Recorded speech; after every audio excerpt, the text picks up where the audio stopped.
Welcome back to CoinDesk Live. We are coming to you from the Avalanche Summit in London. We are now joined by Ava Labs CEO and founder Emin Gün Sirer. Hello. Hi, very nice to be here.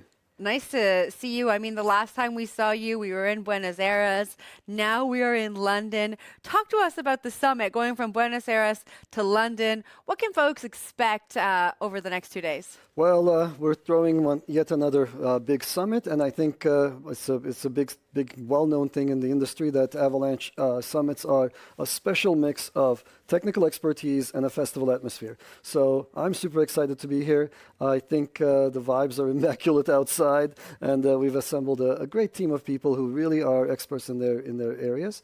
And super thrilled to be here. Very nice crowd, and we'll be talking about all sorts of things, including highly technical talks about blockchain, scaling, scalability, speed, performance, etc., all the way to regulatory issues and everything in between. You know, we were walking in, a lot of people coming in, everyone was very excited. Feels very different from the countryside of London, which is, you know, very posh and beautifully manicured.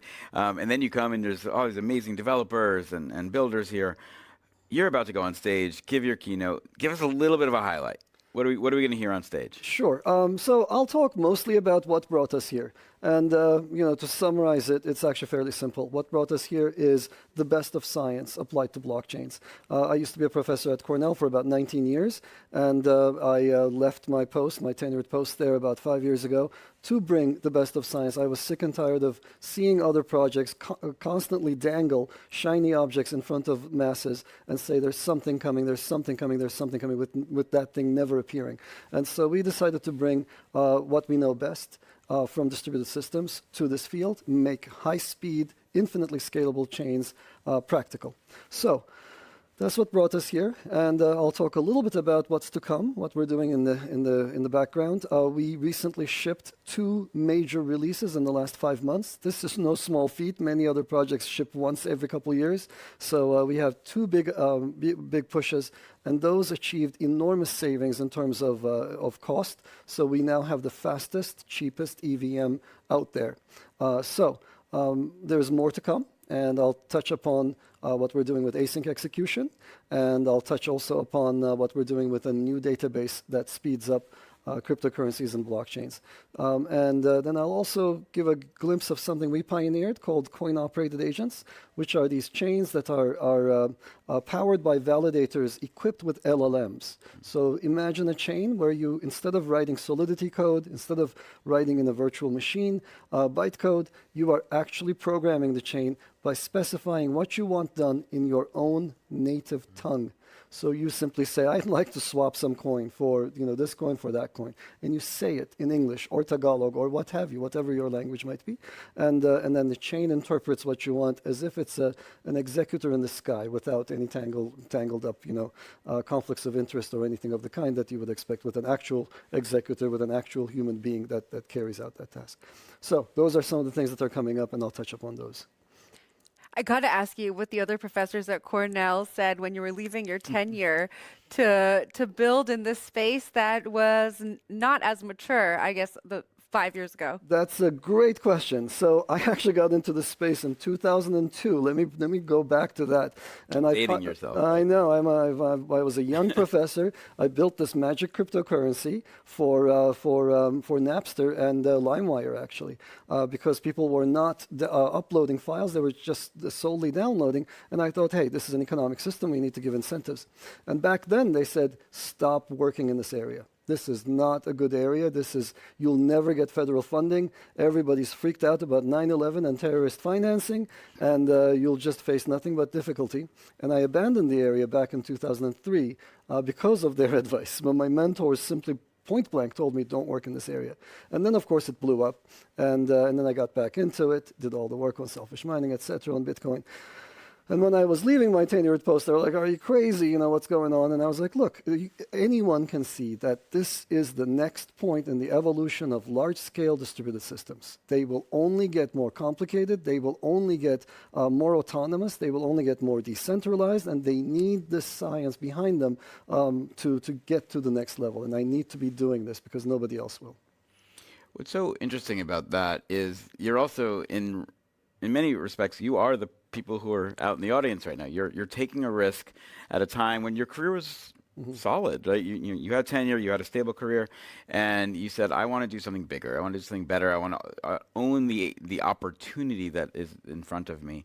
And I feel like we are chock full of folks in the main tents right now, watching, we're seeing Scaramucci on stage right now, but getting inspired to say, how can I build my future out of this? The last year has been a tremendous one for Avalanche, and I think that people really comment about, I think, speed, efficiency, but also how supported they are by the team within Ava Labs.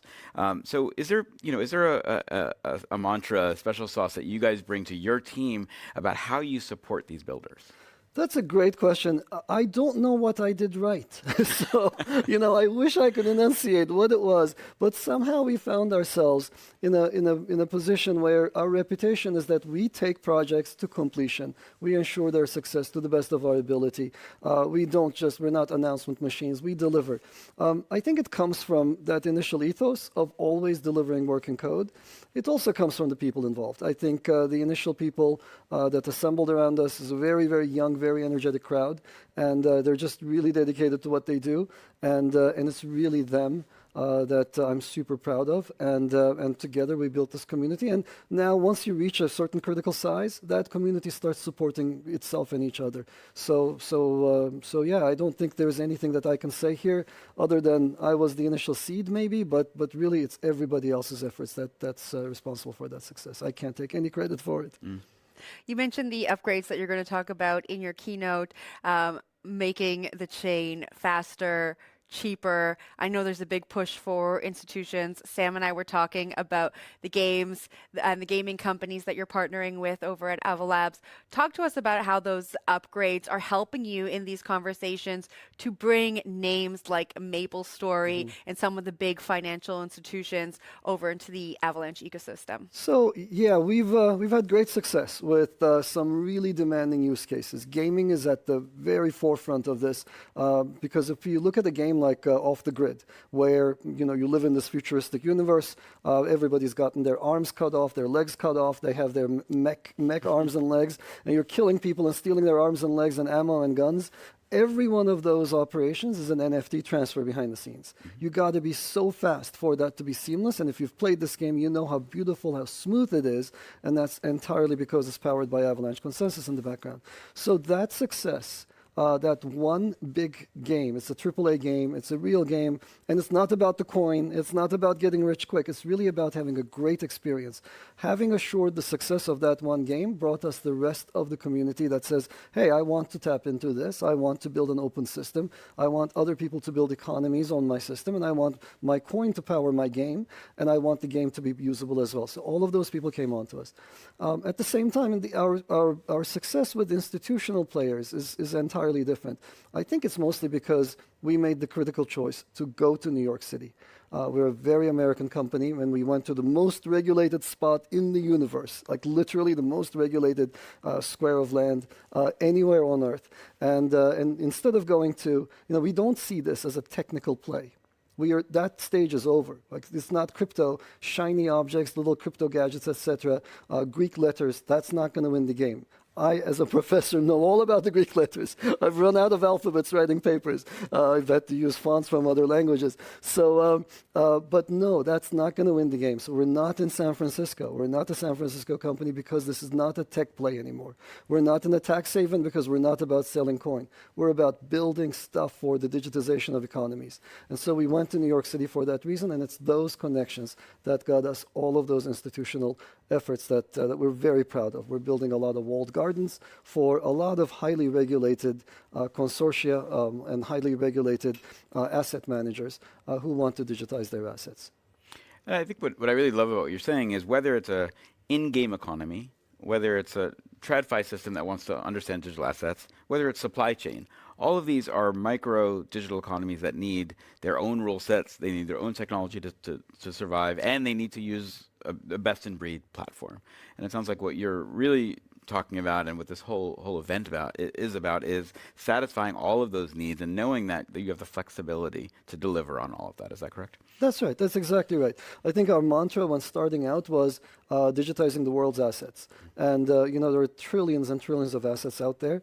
all of them want to be digital. Name an asset that you don't want to be digital. And name an asset that you don't want to be able to trade with anyone on earth. There isn't. Everything we own will one day be on chain. And there's only one architecture and there's only one system that can absorb that growth. And I'm super proud to have seen that opportunity and have the technological foundation to support it. Emin, thanks so much for joining us, and good luck with that keynote later. Thank you so much. That was Ava Labs CEO and founder Emin Gün Sirer.